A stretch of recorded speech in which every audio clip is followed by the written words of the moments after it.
because we wanted kids, because we don't see being different as a reason not to. My light is still out, so I am making do with sunlight, and I don't have total quiet because it is me home with all of the kids, so I am back here in the kitchen trying to make a little time to make a video. So if you hear background noises, this is me and the 5 kids home by myself. Well, Paul is moving his office to a new location. Today I wanted to answer a question that I've gotten that is definitely not among my favorite questions to get. And actually I have another video that I've been working on, but this one was bothering me, and so I decided to address it today. I'm gonna try to be nice and we'll see how it goes.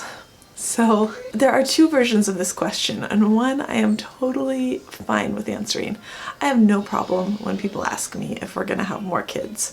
I understand the curiosity, especially given our genetic mutations. We already have 5 kids, so that's a lot of kids, and I can understand why people would be curious and why people would want to know.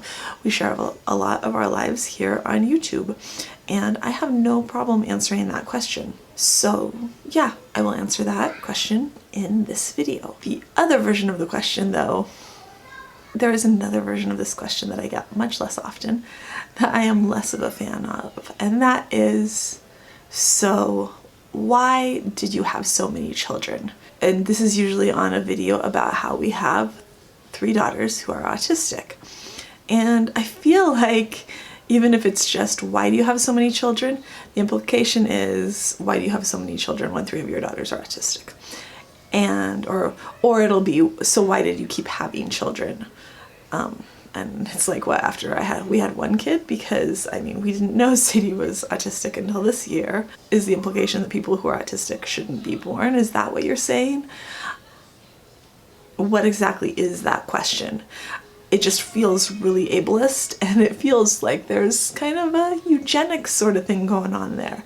And maybe there's not. It's hard to read tone on the internet, but I get pretty angry every time I get one of those questions, and I just can't find a way to take it that isn't really rude, honestly. I don't think there's a way to take, so why did you keep having kids, that's polite.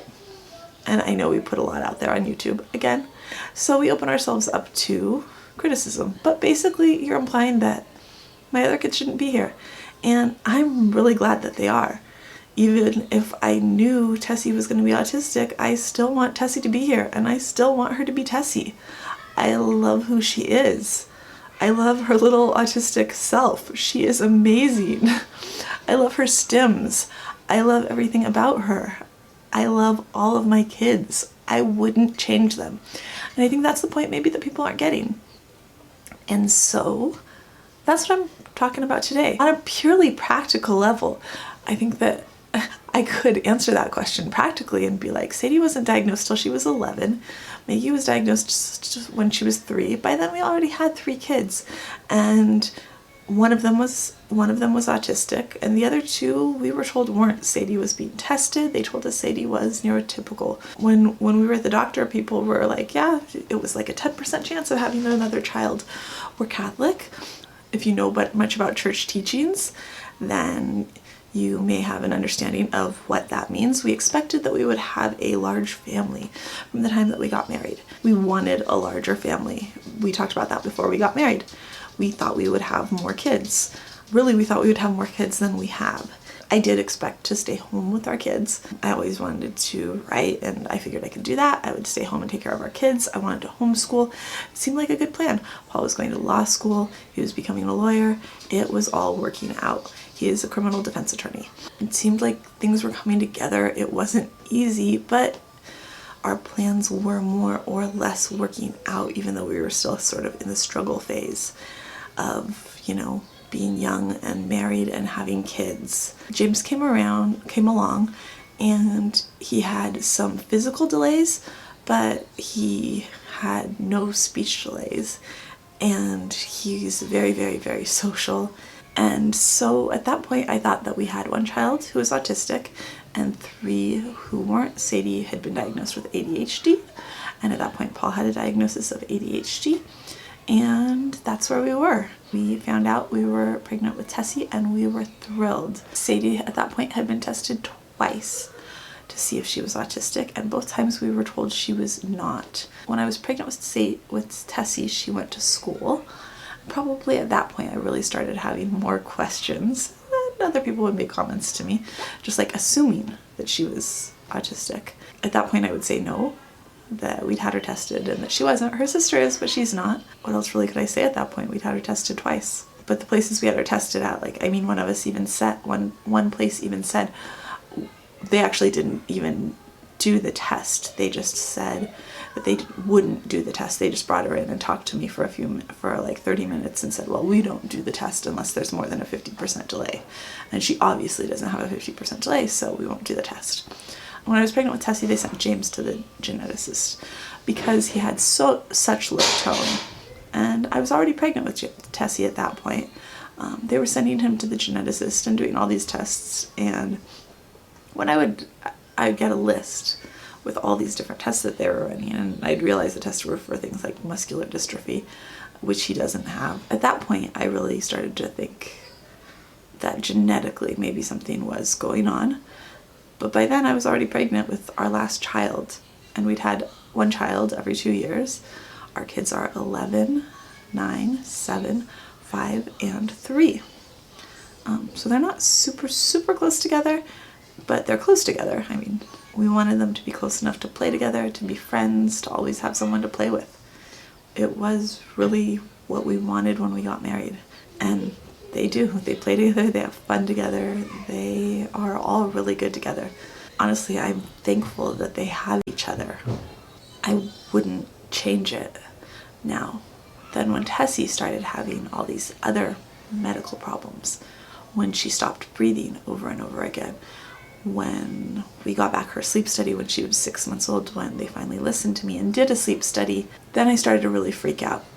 Because it was like, I knew that when Sadie was little, I had seen her stop breathing. I had told our doctor I saw her stop breathing, and he had waved it off as like new mom jitters and wouldn't do anything, and just told me it was fine, that it was my imagination. And so then I was scared because she was having like 136 hypopnea, shallow breathing episodes a night, and they're putting her in the PICU for 4 days, and that was really scary. So then we had all this genetic testing done and got some sort of like non-half answers because it's inconclusive, because not enough people have the genes that we have. We still don't really know anything. We know that Paul and I have the same autosomal recessive genetic mutation that one other family in the world has, and they don't even have the same variation as us. And they hope maybe in a few years we'll know something. So come back in a few years to the hospital, and maybe then. We have another genetic mutation, EXT2, exotosis 2, I believe. And when we went last time, they said that Tessie and I should have a 99% chance of having bone tumors on the ends of our bones, but we don't. With Tessie and I, that's 6 people that doesn't have them. And they think that probably that means that maybe not 99% of people have them.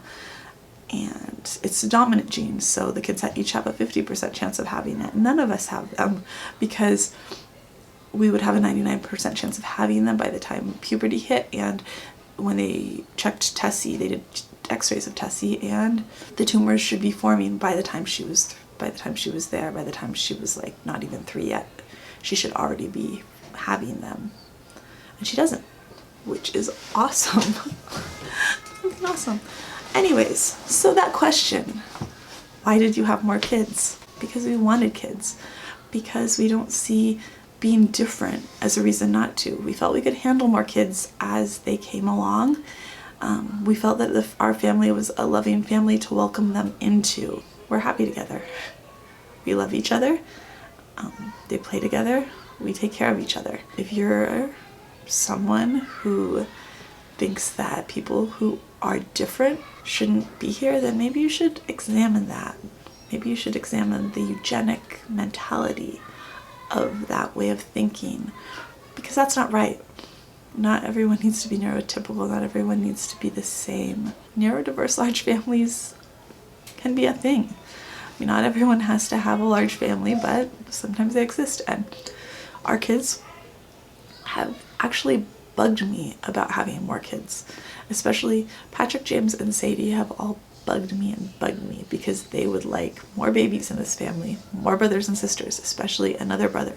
They don't think it's fair that it's 3-2. But I've gotten really, really sick for the last few pregnancies, like hospitalized sick. I would like to survive. And so I'm really hoping that this is it, which answers that other question. We really aren't planning to have more kids. I was hospitalized with infectious disease during Patrick's pregnancy. I was hospitalized with the flu during Tessie's pregnancy. My body doesn't really fight things off when I'm sick. Or when I'm pregnant. My body doesn't really fight illness off when I'm pregnant. I get really, really sick really, really easily. Even when I'm not, my doctor puts it as, even when I'm not pregnant, if I get a cold, I'm going to be coughing for probably 3 months, whereas everyone else is coughing for a week. I tend to be sick for months. And when I'm pregnant, that tends to be amplified. Like when I got this current cold, it's so frustrating for me. I'm on week 3 right now, and I just know it's going to go on and on because that's how it is. And I'm just thankful that I'm not pregnant anymore, because at least now I can take cold medicine. And that's pretty much it. That and the fact that I have my hands full, I have my plate full. I know that basically I'm doing all that I can do right now, and is the reason that we're not planning on having more kids at this point of time. Anyways, my camera's flashing at me and telling me my battery's about to run out. I hope that answers those 2 questions. Yeah, we're happy with our large family. We're happy we had these kids, and hopefully that causes the people who have asked those questions to maybe take a second look at them. That is it for today. If you like this video, we'd love it if you'd give it a thumbs up, and if you're interested in all things autism, we'd love it if you'd hit subscribe, and I'll see you tomorrow. Bye.